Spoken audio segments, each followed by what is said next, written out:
Don't bother coming home for party, Emma. Your room is Sarah's nursery now. She needs the space more than you do.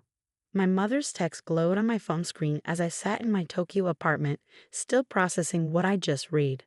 Below was a photo of my childhood room, now transformed into a pastel-colored nursery, all traces of my existence erased. I'm Emma Chin, 29, working as a software engineer in Japan. For the past 3 years, I've been secretly paying my parents' mortgage and utilities after my dad lost his job. Every month, $3,000 transferred from my account to theirs, labeled as family support. Money they assumed came from some mysterious government assistance program. My sister Sarah, golden child and eternal favorite, had moved back home with her husband last month after announcing her pregnancy. I should have seen this coming. Another text buzzed through.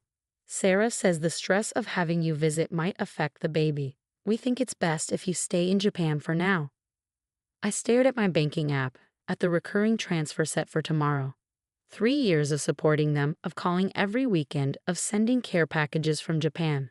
3 years of them never once visiting me, always having an excuse. Flights are too expensive, they'd say, not knowing I'd offered to pay multiple times. My hands shook as I dialed my best friend Kate's number. She answered on the second ring. They did what? Kate's voice crackled through the speaker. After everything you've done for them. Apparently, I'm bad for the baby's energy, I said, trying to keep my voice steady. They didn't even ask. Just decided my room, my childhood, my home wasn't mine anymore. Please tell me you're canceling those transfers, Kate said. They don't deserve your help. I looked at the photo again. The walls my dad and I had painted blue together when I was 12 were now a soft pink. The window seat where I'd spent countless hours reading was covered in stuffed animals. Even the small dent in the wall from when I'd accidentally thrown my algebra textbook was plastered over, like I'd never existed. It's not that simple, I sighed. If I stop paying, they could lose the house. Sarah's having a baby. A baby that you're apparently not allowed to visit, Kate cut in. Emma, they're using you. They have been for years. She was right. This wasn't the first time I'd been pushed aside for Sarah. When I got accepted to MIT with a partial scholarship, they couldn't afford to help with tuition. But when Sarah wanted to attend community college 2 years later, they somehow found the money. When I landed my first job in Tokyo, they barely acknowledged it. When Sarah got hired as a part-time yoga instructor, they threw a party. My phone buzzed again. This time it was my father. Your mother's right. Sarah needs stability right now. Maybe you can visit next year once the baby's settled. Next year. Always next year. Always an excuse. I opened my laptop, logging into my bank account. 3 years of transfers stared back at me. $108,000 in total, not counting the extra I'd sent for holidays and emergencies. Money they'd never questioned, never truly appreciated. Then I saw it, the mortgage statement. I'd been making payments through an automatic system, but I'd never actually looked at the remaining balance. The number made me catch my breath. Kate, I said slowly, I need to call you back. I spent the next hour doing calculations, checking my savings, looking at property records. By the time I finished, a plan was forming. A plan that would make them realize exactly what they were throwing away. My phone buzzed one more time. Sarah, this time. Mom told you about the nursery, right? Don't make this difficult, sis. My baby needs a proper room, and it's not like you're using it. Besides, you're never here anyway. I thought about all the times I'd wanted to be there but couldn't because I was working extra hours to support them. All the holidays I'd missed because the money I could have spent on flights went to their bills instead. Opening my banking app one last time, I looked at tomorrow's scheduled transfer. My finger hovered over the cancel button, but that wasn't enough. No, they needed to understand exactly what they were losing. I picked up my phone and called my bank's international service line. It was time to show my family exactly what their reliable, invisible daughter was capable of. They thought they were taking my room. They had no idea what I was about to take from them. Hello, I said when the banker answered. I'd like to discuss paying off a mortgage in full. Yes, I'll hold. The next morning, I woke up to more texts from my family. My mother had sent photos of Sarah arranging baby clothes in my old closet. Look how perfect this space is for the baby. Sarah has such an eye for design. I didn't respond. Instead, I focused on executing my plan. First, I called my company's HR department to cash out some of my stock options. Then I contacted a real estate lawyer in my hometown. Yes, I can pay off the entire mortgage, I explained to the lawyer, but I want my name on the deed. Can we do this without alerting the current owners? The lawyer explained that since I'd been making all the payments and could prove it, we had options. By the end of the call, everything was in motion. My phone kept buzzing with messages from Sarah. Mom says you're being weird about the nursery. Don't be selfish, Emma. You're already living your dream life in Japan, while I'm stuck here in this small town. Stuck there? They'd remodeled my room before her husband's moving truck was even unpacked.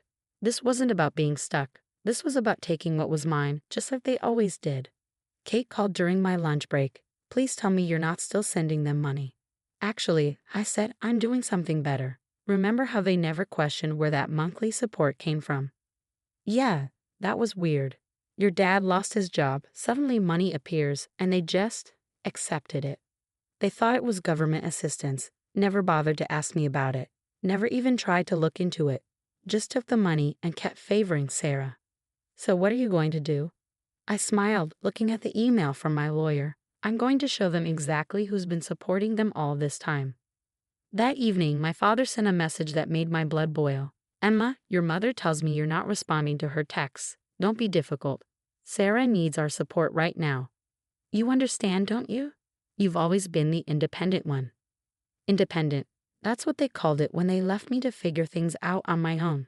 When they chose not to help with college. When they forgot my birthdays but threw elaborate parties for Sarah. When they took my room without even asking. I opened my laptop and typed out an email. Dear Mom and Dad, for the past 3 years, I've been paying your mortgage and utilities. That money didn't come from the government, it came from me. Every month, $3,000 of my salary went to keeping you comfortable. I've paid off the remaining mortgage balance in full. Check your mail tomorrow for documents from the lawyer. Also, since you've decided I'm no longer welcome in my childhood home, I've made arrangements for the property's future. After all, it's partly mine now. Love, Emma. I hit send before I could second-guess myself. Within minutes, my phone exploded with notifications. Ma, what do you mean you've been paying our mortgage?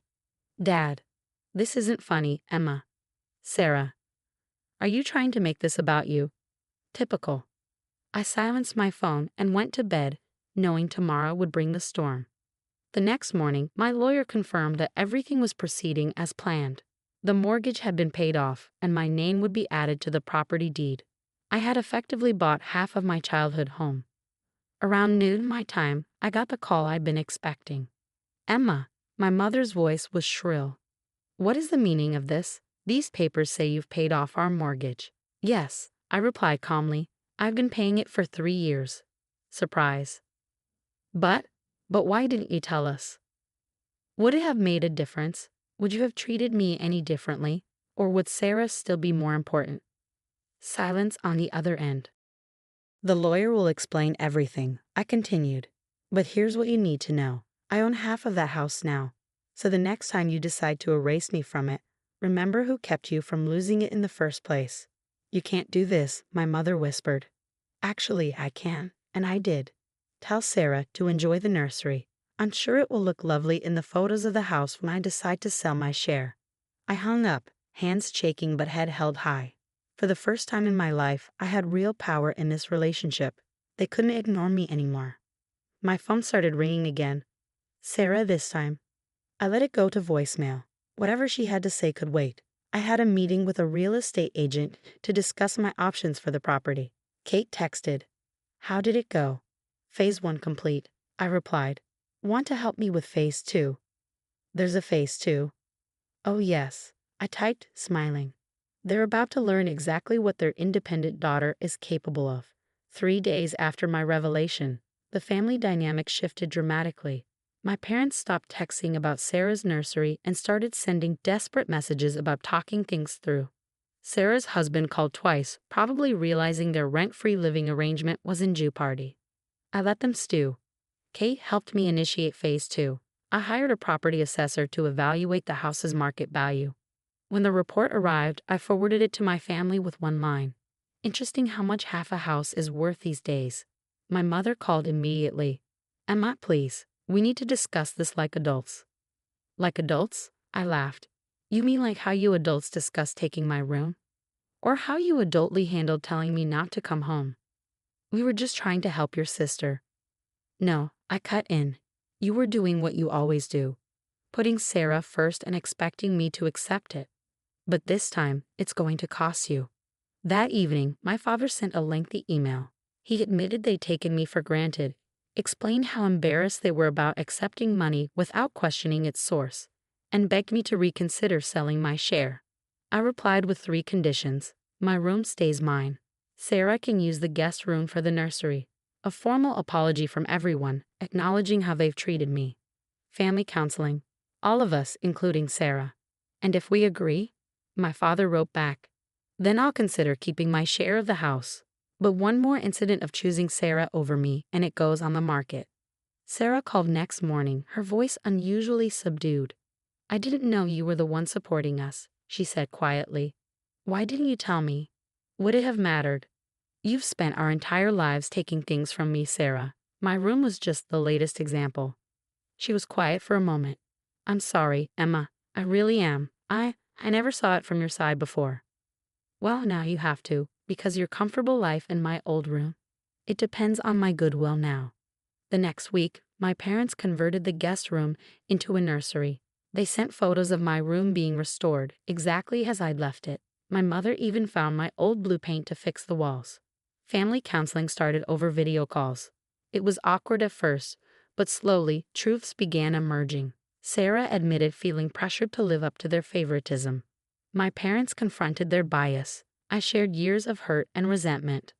A month later, I flew home for the first time in years. The house felt different, not just because my room was mine again, but because the power dynamic had shifted. They couldn't ignore me anymore. They couldn't dismiss my feelings or my contributions. Sarah met me at the airport, her pregnancy showing. I saved your favorite coffee shop's loyalty card, she said, handing me the worn paper card. Been adding points to it whenever I could, thought maybe we could go there together. It was a small gesture, but it felt like a start. At home, my mother had prepared my favorite meal, not Sarah's. My father showed me the new house documents, my name clearly listed as co-owner. The nursery in the guest room was beautiful, and Sarah seemed genuinely happy with it. That night, lying in my own bed, in my own room, I received a group text from my family. Mom, we're so sorry it took such drastic measures for us to see our mistakes. Dad, we're proud of you, Emma, not just for your success, but for standing up for yourself. Sarah, I love you, sis. Thanks for giving us a chance to make things right. I smiled, typing back, love you too. All of you. Let's make it count this time. 6 months later, I became an aunt to a beautiful niece. They named her Emma, after her strong, successful aunt. I fly home regularly now, and they visit me in Japan. Sarah and I have weekly sister dates over video chat. My parents call just to check on me, not to ask for money or dismiss my feelings. Sometimes it takes losing everything to appreciate what you had. In my family's case, it took almost losing their house to realize they were losing their daughter. But in the end, we didn't just save the house, we saved our family.